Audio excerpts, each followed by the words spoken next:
Imagine watching a man slice open another man's chest with a pair of unwashed household scissors. Oh, God, just thinking about that makes me wince. Right. And there is absolutely no anesthesia, like no sterile field at all. He just pulls this dark mass out of the chest cavity, wipes the blood away with his bare hands, and then leaves the patient with 0 stitches. Which is just wild to even picture. It is. Yeah. And impossibly, the patient feels 0 pain. And in the days that follow, they develop 0 infection. Yeah, I mean, it sounds like a horror movie or just a complete fabrication, right? But this is actually a documented reality. Seriously. So today, for you listening, we are digging into a massive stack of research that explores the absolute extremes of human biology. And it's all centered around this remarkable book called Healing States, Spiritual Healing and Shamanism by Alberto Valedo and Stanley Krippner.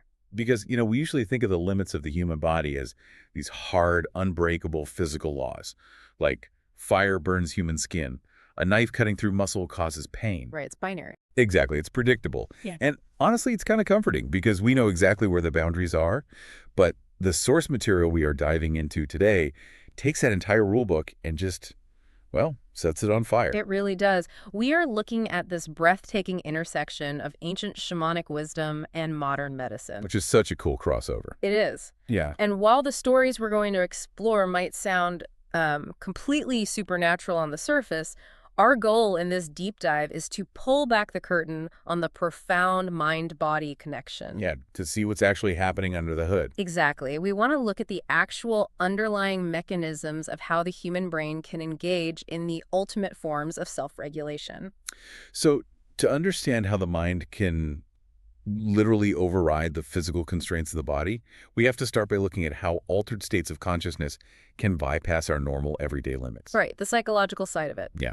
Let's look at Luis Antonio Gasparetto. So he's not an artist by training. He's actually a clinical psychologist in Brazil.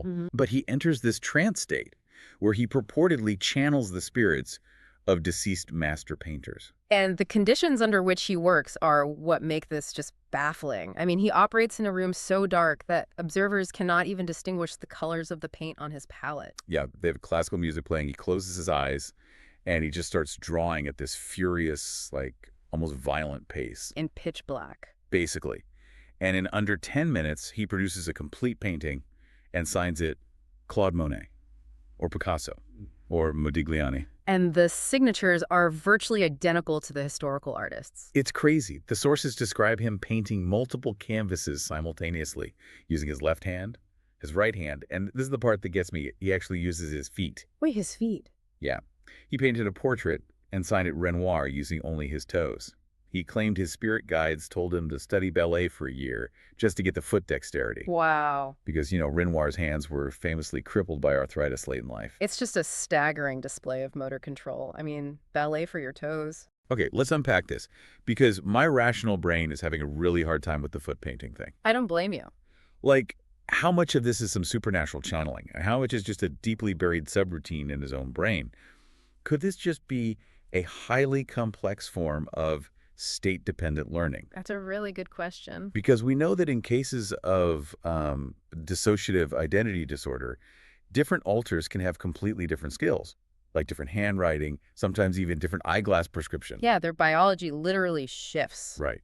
So is Gasparetto just harnessing a psychological fragmentation, but directing it entirely toward artistic output? Well, state-dependent learning is a great starting point, but we need to look at Carl Jung's idea of complexes to really understand the mechanism here. Okay, how so? So Jung theorized that we all have these partial or fragmentary personalities living in our unconscious. They have their own goals, their own emotional drives, their own distinct energies. Like little subprograms running in the background? What's fascinating here is that if those complexes aren't integrated into your waking life, Jung warned they can actually turn against you. They manifest as anxiety, neurosis, or even physical psychosomatic illness. Right, so these suppressed fragments literally make you sick if they don't have an outlet. Precisely. And Gasparetto actually agrees with this psychological mechanism. He just uses the terminology of Brazilian spiritism to describe it. To him, these untrained psychic energies, or what he calls uninvited spirits, are the root cause of mental and physical anguish. By entering a trance and giving these fragments a paintbrush, he is essentially performing radical psychotherapy on himself. That is wild. So he's taking the chaotic, unconscious energy that would otherwise cause him stress or illness and just compartmentalizing it into a highly controlled creative burst. Exactly. He's letting the complex out to play so it doesn't tear up the house, so to speak. But wait, channeling a fragmented personality onto a canvas in a dark room is one thing. That is just motor control and artistic expression. What happens when that suppressed energy is too violent to just, paint away? Yeah. What happens when it's causing severe, full-body epileptic seizures or schizophrenic breaks? Well, that takes us out of the art studio and into the clinic of Dr. Eliezer Mendez. Okay. Mendez was a traditionally trained surgeon who grew really frustrated with the limitations of Western psychiatry.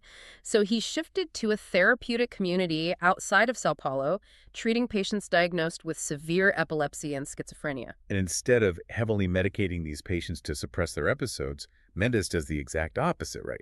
He actively trains them to become Umbanda mediums. Yeah, and we should probably clarify what Umbanda is because it's crucial to why this works. Definitely. Umbanda is a uniquely Brazilian religion that blends African traditions, Catholicism, and Spiritism. It's a highly respected, culturally integrated belief system down there. Okay, got it. So Western medicine views a condition like epilepsy as an electrical storm in the brain, a misfire of the central nervous system that must be suppressed with anticonvulsants. Right, you just shut down the storm. But Mendez reframes the seizure entirely. He tells the patient it's an open window to the spirit world. He argues they're being bombarded by foreign energies or unresolved past life traumas, and they just haven't been trained on how to manage the window. There is this one case study in the book that is just, well, it's wild. A young woman named Margot suffers from severe schizophrenia. Oh, the drowning case. Yes. Mendez links her schizophrenia to a traumatic past life where she drowned. And she is completely lost in this delusion to the point where she's sitting on the doctor's lap, talking like a toddler. It's severe regression. Exactly. So Mendez brings in her sister, Suzanne, and trains Suzanne to go into an ecstatic trance. To the beat of heavy African and Brazilian drums, they spin in circles until Suzanne physically incorporates Margot's madness. It's an incredibly intense, chaotic scene to imagine. Yeah, Suzanne actually falls to the floor, convulsing, screaming about drowning. She physically discharges the neurological trauma so Margot doesn't have to. It's like she becomes a lightning rod for her sister's psychological storm. It is, and I have to ask, are they truly exercising past lives? Or is Mendez teaching these patients an extreme form of biofeedback? That's a really interesting way to frame it. Right, like by leaning into the schizophrenic break instead of fighting it, are they just shifting a terrifying random seizure into a highly controlled, culturally accepted trance? Well, biofeedback is a bit too clinical a word for this. Yeah. If you are in a Western biofeedback clinic, you're usually alone in a sterile room watching a heart rate monitor. True.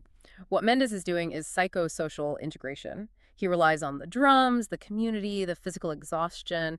Psychologically, we are talking about a concept called co-consciousness. Co-consciousness. How does that actually work in the brain? Think about what happens when you fight a panic attack. Your brain senses danger, your heart races, you panic about your heart racing, and the cycle just escalates, right? Yeah, loops on itself. You have to learn to ride the wave. Mendez is having his patients ride the wave of their own neurological storms. By providing a culturally safe container, the Umbanda ritual, he removes the terror and stigma of going mad. Ah, so the context changes everything. Exactly. The rhythmic drumming actually alters brainwave patterns, moving them from anxious beta states into deeper alpha or theta states. The patient isn't fighting the misfire, they are giving the trauma a physical outlet through dance and vocalization. So they are taking the steering wheel back from the illness. Yes, the physical reality of the brain misfire might still be there, but the psychological reality of the patient completely changes. They master their own internal energy. And according to the book, Mendez reports an 85% success rate for epileptic patients who complete his program, which is just staggering. It is.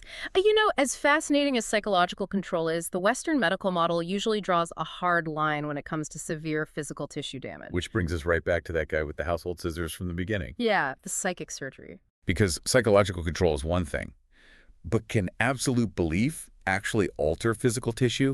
Can it override catastrophic damage? Here's where it gets really interesting. Oh, absolutely. We are talking about Dr. Edson de Quiros. He's a licensed gynecologist, but twice a week he operates in a 100-degree room with no sterile environment whatsoever. And he claims to incorporate the spirit of a World War I German physician named Dr. Adolf Fritz. Right. So he operates on a man named Agenor Silva, who has severe arterial blockage. And the doctor slices a 6-inch incision into Silva's chest.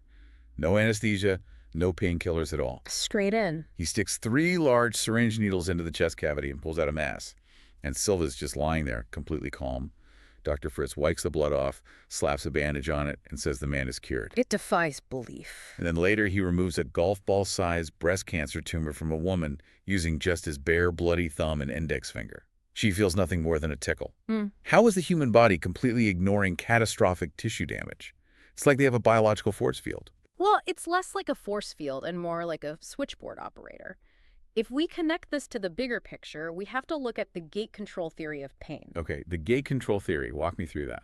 So when you are cut, nerve endings called nociceptors send a distress signal up your spinal cord to your brain. But the spinal cord has a neurological gate. Right. The brain can actually send signals back down the spinal cord to close that gate, blocking the pain signals from ever reaching conscious awareness. Wait, so the damage is happening, but the brain has literally unplugged the phone line. Exactly. Under the stress of extreme, unwavering belief or a profound trance state, the brain floods the system with highly potent endorphins, and it completely halts the production of substance P, which is the neurotransmitter responsible for transmitting pain. That is incredible. But the lack of pain is only half the mystery, right? The real question is how these patients avoid massive staph infections from dirty scissors. Right. Because if the immune system is a physical, biological defense mechanism, how does belief stop bacteria? It's a huge puzzle for Western medicine. And it's not just the surgeries. The book takes us to the Canon Buddhist temple in Sao Paulo. Hundreds of people, including the actual researchers who wrote the book, take off their shoes and walk barefoot across a 20-foot bed of coals. Coals burning between 680 and 1,300 degrees Fahrenheit. Yeah, 1,300 degrees. That is hot enough to instantly char human flesh to the bone, and they emerge completely unburned.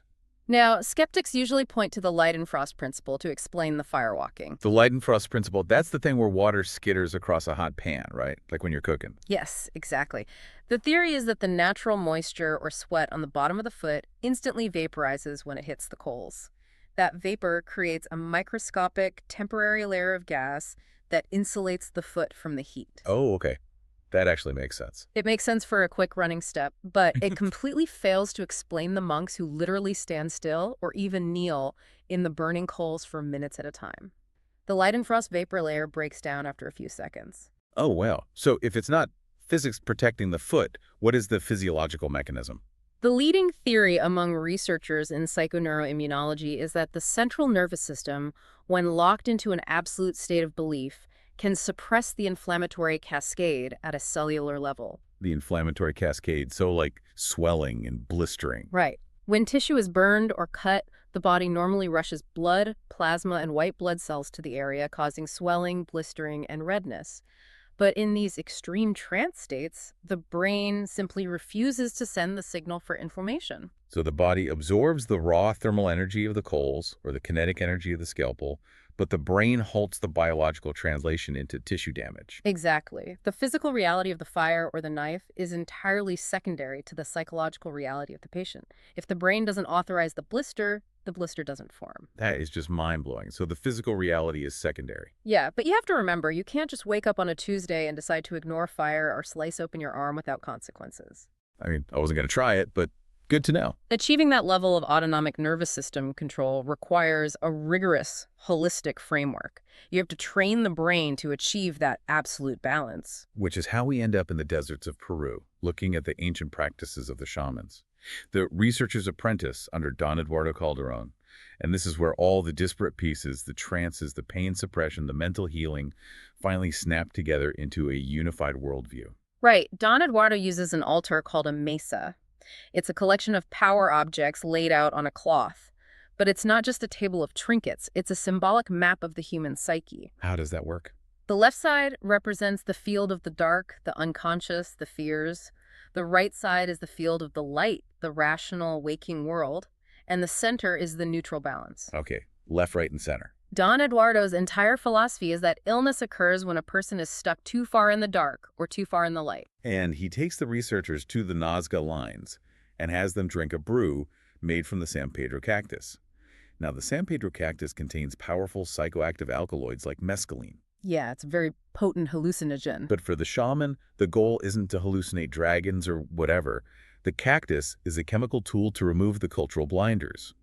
It induces a neuroplastic state that allows the apprentice to, quote, erase personal history.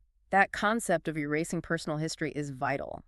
They literally stand over a fire and symbolically burn the memories, the resentments, and the guilt that are weighing them down. They're resetting their nervous system. Yes, a complete hard reset. And then there is the diagnostic ritual with the key, the guinea pig. This part sounds completely bizarre to modern ears. It really does. The shaman rubs a live guinea pig over the energy centers of the patient's body. If the patient is suffering from a severe affliction, particularly what they call black magic, the guinea pig's spine will literally snap during the ritual. Snap. Yeah. Now, how do we explain that physiologically? Well, we can look at it through the lens of bioempathy or psychosomatic reflection. Guinea pigs are prey animals, so they are exquisitely sensitive to the bioelectrical fields and muscle tension of the creatures handling them. Ah, so they pick up on the stress. Very much so. If a patient is vibrating with severe toxic stress and anxiety, the animal absorbs that chaotic kinetic energy. But more importantly, the ritual acts as a massive psychosomatic shock to the patient. And this is where the source material triggered a huge realization for me. When we hear black magic, we think of Hollywood movies. Voodoo dolls, neighbors placing hexes on you. Great, spooky stuff. But if a patient truly believes they've been cursed by a rival, what actually happens to their body? Their HPA axis, the hypothalamus, pituitary, and adrenal glands goes into absolute overdrive. Their brain thinks they are under mortal threat 24/7. They are flooded with cortisol. Right. And chronic cortisol overload suppresses the immune system, it destroys the digestive tract, and causes severe tissue inflammation. So the shaman isn't fighting a literal demon, they're fighting the patient's own psychosomatic stress. That is spot on. What the shaman calls black magic or sorcery, a modern doctor just calls a cortisol overload or a psychosomatic illness. We are cursing ourselves with our own unresolved trauma and toxic guilt. This raises an important question, right? Because that is the exact translation between the two paradigms. In the West, if your stress gives you an ulcer, we give you a pill to reduce stomach acid. The symptom is gone, so you are, quote-unquote, healed, but the stress remains. You're still cursing yourself. Exactly. The shamanic view of healing argues that you cannot heal the body while the mind is still drinking poison. Don Eduardo teaches that true healing requires fixing the patient's relationship with themselves, their community, and the earth itself. Which culminates in the final initiation at a spring-fed desert lagoon. Don Eduardo performs a ritual to anchor the apprentice's spirits to the earth. Because becoming a person of knowledge doesn't mean floating away into some spiritual ether. No, not at all. It means becoming a deeply grounded caretaker of the planet. It means recognizing that the air, the water, the soil, and human biology are one continuous, interconnected organism. If the environment is toxic, the community is toxic. If the community is toxic, the individual's nervous system breaks down. You just cannot separate human health from the ecosystem. So, bringing this all back to you, the listener, we've gone from artists painting with their toes in the dark to schizophrenics dancing out their trauma, to surgeons operating without anesthesia, to monks standing in fire, all the way to Peruvian shamans diagnosing cortisol spikes. It's a lot to wrap your head around. It really is. So what do we actually do with this? The through line here is profoundly empowering. You do not need to walk on 1,300-degree coals or drink psychoactive cactus juice to apply this to your life. The real takeaway is recognizing the existence of your own inner healer. Your own ability to regulate. Yes, it's about understanding the sheer untapped capacity of your brain to regulate your biology. It's about confronting your own internal intrusive spirits, whether you call them Jungian complexes, uninvited ghosts, or just unresolved grief and chronic stress. By bringing those fragments into the light, and by balancing your rational, analytical mind with your intuitive connection to the world, you unlock a level of resilience that medication alone simply cannot provide. It fundamentally changes how we view illness. We are not just biological machines waiting to break down. Our beliefs, our traumas, and our cultural expectations physically shape the cells in our bodies. Yeah, we are actively participating in our own biology every single day. Which brings us back to those Buddhist monks on the burning coals. Mm-hmm. They teach that human skin only burns because our culture tells us from the very day we are born that walking on fire is impossible. Our physical reality is inextricably shaped by our psychological expectations. Exactly. So as we wrap up this deep dive, I want to leave you with a lingering question to ponder. If our deeply held beliefs can literally dictate whether human flesh chars to the bone or remains perfectly safe, what other impossible limitations have you placed on your own mind and body simply because society told you they were there?